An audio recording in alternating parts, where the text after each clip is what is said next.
एक छोटे से गांव में मोहन नाम का एक युवक रहता था। वह बहुत मेहनती था और रोज सुबह बहुत जल्दी उठकर समोसे बनाता था। उसके समोसे पूरे गांव भर में मशहूर थी। लोग दूर दूर से उसके समोसे खाने आते थे। भैया, जरा 200 में से पैक तो करना। हाँ हाँ, अभी करता हूँ। ऐसे ही उसकी दुकान पर समोसे बिकते रहते थे। ग्राहकों का भीड़ कभी खत्म नहीं होता था। एक बार की बात है, मोहन के दुकान पर एक बहुत ही बदतमीज आदमी है और उसने मोहन से लड़ाई करना स्टार्ट कर दिया। ए, चल समोसे निकाल। ठीक है, निकालता हूँ। इतना जोर से बोलने की क्या ज़रूरी है? तू मुझे सिखाएगा जोर से बोलना हो कि धीरे? नहीं, मैं तो बस बता रहा था कि आप थोड़ा धीरे भी बोल लीजिए। तुमको समोसे बेचने हैं कि नहीं? अच्छा बोलिए, कितने समोसे चाहिए? उस टाइम से बोलना हो तो नहीं सुन रहे हो? ज़्यादा बोलोगे तो यहीं से उठवा लेंगे तुमको। पहचानते नहीं हो हम कौन है? आप कोई भी हो, उससे हमें क्या मतलब? आपको समोसे लेने हैं और हमें बेचना है। तुम ज़्यादा बोल रहे हो। ज़्यादा बोलना तुम्हारे लिए ठीक नहीं होगा। तभी उस रास्ते से पंडित जी जा रहे थे। उन्होंने बातचीत को देखकर रुक गए। क्या मोहनलाल, क्या चीज़ का बहस हो रहा है यहाँ पे? पंडित, जा अपना पूजा कराने। क्यों रुका है यहाँ पे? तो बड़ा है, दुष्ट बालक है। हाँ पंडित जी, उसी समय से मेरा दिमाग खा के रखा हुआ है। तुम लोग हम परेशान किए हैं। जाने दो बेटा, इनके मुंह लगना ही बेकार है। ये बहुत ही बदतमीज आदमी है। हाँ, इससे जितना बोलेंगे उतना ही बोलेगा। इसे ना बोलना ही ठीक है। जाओ भाई, तुम ही जीते। उसके बाद वह आदमी गुस्सा में वह चला गया। उसके कुछ देर बाद है पंडित जी भी वहां से चलेगा। वह आदमी गुस्से में अपने घर गया और सोचने लगा कि मैं उसे समोसे वाले को नहीं छोड़ूंगा, मुझसे बदतमीजी करता है। उसके बाद वह अपने एक दोस्त के पास गया। उसके दोस्त का नाम था कालिया। वह बहुत ही बड़ा गुंडा था। उसका काम ही था कि लूट और मारपीट करना। वह कुछ दिन पहले ही जेल से छुटकारा हुआ था। वह आदमी कालिया के पास गया और बोला कि भाई ऐसा ऐसा बात हुआ है। हमारे साथ उसने पूरा कहानी बताई। फिर कालिया बोला, भाई मैं तुम्हारे साथ हूँ, देखता हूँ कि वह आप कैसे बचेगा और उसे कौन बचाएगा। उसके अगले दिन ही कालिया ने समोसे वाले को मारने के लिए जाने का प्लान बनाया। अगले दिन सुबह ही कालिया ने उसे आदमी को पीछे से पकड़ के बहुत मारा। क्या हुआ मोहनलाल, क्यों रो रहे हो? मुझे कुछ लोगों ने बहुत मार मारा है। कौन थे वो लोग, बताओ मुझे। नहीं पता कौन थे, बस पीछे से आए, मार के चले गए। अच्छा रुको, मैं पता लगाने की कोशिश करता हूँ कि कौन थे वो लोग। मोहनलाल को बहुत मारे थे वह लोग। उसके बाद पंडित जी ने मोहन को लेकर उसके घर पहुंचा क्योंकि उसको बहुत ही चोट लग चुकी थी। उसके बाद मोहनलाल ने पंडित जी का धन्यवाद किया। पंडित जी बोले कि कोई बात नहीं मोहनलाल, यह तो मेरा कर्तव्य है लोगों की सेवा करना। और तुम भी तो लोगों को सेवा ही करते हो, बस कुछ लोगों को समझ में नहीं आता और तुम्हें मार दिया है।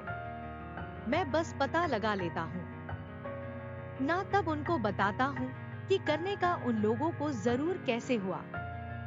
पंडित जी बहुत ही गुस्से में थे क्योंकि मोहनलाल का कोई भी देखने वाला नहीं था। वह समोसे बेचकर अपना घर चलाता था। उसके दुकान पर रोज आने वाले लोग मोहनलाल को खोजने लगे कि आखिर मोहनलाल गया कहाँ। उसकी दुकान कुछ दिन से बंद पड़ी है। तब उन लोगों को कोई बताया कि मोहनलाल को किसी ने बुरे तरह से पीट के चला गया। तब वे लोग सोने वालों की मोहनलाल को भला कौन पीट सकते हैं, क्योंकि वह तो बहुत ही अच्छा आदमी था और सबका भला चाहता था। किसी से लड़ाई ना किसी से झगड़ा करना उसका काम था। कुछ दिन बीत गए, मोहनलाल अब स्वस्थ हो गया था। वह काम पर आना स्टार्ट कर दिया था। कुछ दिनों के बाद वह आदमी फिर आया और बोला कि क्यों मोहनलाल, कैसा लगा मेरा पिटाई? मोहनलाल बोला कि मुझे तुम नहीं मारा था। हाँ, मेरे अलावा और कौन पीट सकता है तुमको? तभी एक आदमी वहीं पर बगल में बैठा हुआ था। कोई और नहीं, गांव का मुखिया था। वह आदमी नहीं देखा कि यह गांव का मुखिया। गांव के मुखिया ने उसे पकड़ के बोला कि तुम ही था जो मोहनलाल को मारा था। अब तो देख मैं तेरा क्या करता हूँ। मुखिया ने उसे बीच गांव में पकड़ के ले गया सब लोग के सामने। उसके बाद उसको बहुत ही पिटाई की और उसके बाद उसको बहुत ही बेइज्जती की। वह आदमी बहुत ही गुस्सा हो गया था। उसके बाद वह गुस्से से घर चला गया। सोचने लगा कि मैं इस मुखी और मोहनलाल को नहीं छोड़ूंगा, इसकी वजह से मुझे इतना कुछ सुनने को मिला है। मैं इन लोगों को जान से मार दूंगा। उसके बाद वह आदमी फिर से कालिया के पास गया और जाकर बोला कि कालिया भाई, इस बार तुम्हारे लिए एक और काम है। हाँ बोलो, क्या काम है? तुम जिस आदमी को तुम मरे थे, समोसे वाले को, उसके साथ एक और आदमी को मारना है। कौन है वह आदमी? वह गांव का मुखिया है। अरे कोई भी हो, मैं तो उसे मार दूंगा। दोस्ती के लिए इतना तो कर ही सकता हूँ। वह बहुत ही खुश हुआ और बोला कि दोस्त हो तो तुम्हारे जैसा, नहीं तो ना हो। अरे भाई, मेरा काम तो यही है और दोस्ती में थोड़ा ज्यादा कर ले रहा हूँ, उतना चलेगा। अगले दिन सुबह मुखिया को मारने के लिए चले गए। जैसे ही मुखिया घर से बाहर आया, कालिया ने उसे देखकर शौक में पड़ गया और झटपट जाकर बोला कि प्रणाम मुखिया जी, तुम यहाँ क्यों आए हो? क्या मुखिया जी, मैं आपसे मिलने भी नहीं आ सकता हूँ? नहीं नहीं, क्यों नहीं आ सकते हो? हाँ, आपसे मिलने का बहुत मन किया, इसलिए मैं आ गया आपसे मिलने। हाँ क्यों नहीं बेटा, जब मन करे तब आ सकते हो। और बोलो, क्या हाल है? घर परिवार कैसा चल रहा है तुम्हारा?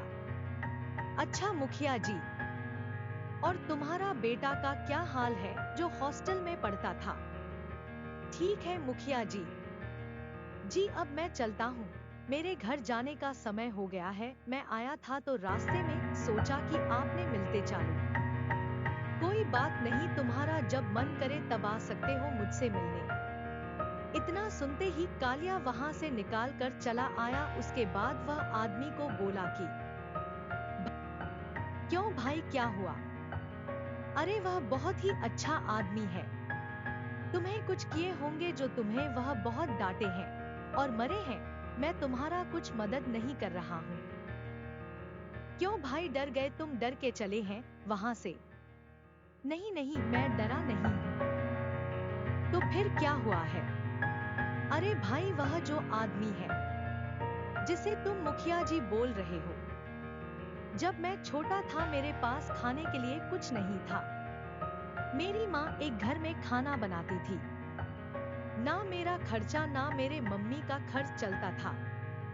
उसके बाद ही वह मुखिया जी ने हमारे गरीबों को देखते हुए मेरे लिए घर बनवाया और कुछ जमीन भी दी। बहुत ही अच्छा आदमी है। तुम्हारी ही गलती है जो तुम्हें वह पीटे हैं। भाई तुम चला जा, मैं तुम्हारा कोई भी मदद नहीं कर सकता हूँ। इतना सुनते ही आग बबूला होकर वह आदमी यहाँ से चला गया। घर जाकर सोचा कि आप मुझे ही कुछ करना होगा। उसने सोचा कि मैं ही मार दूंगा उस मुखिया को। उसके अगले दिन सुबह ही मारने के लिए चला गया। जैसे ही वह गया, जिस रास्ते से मुखिया जाने वाला था, उस रास्ते पर जाकर इंतजार करने लगा।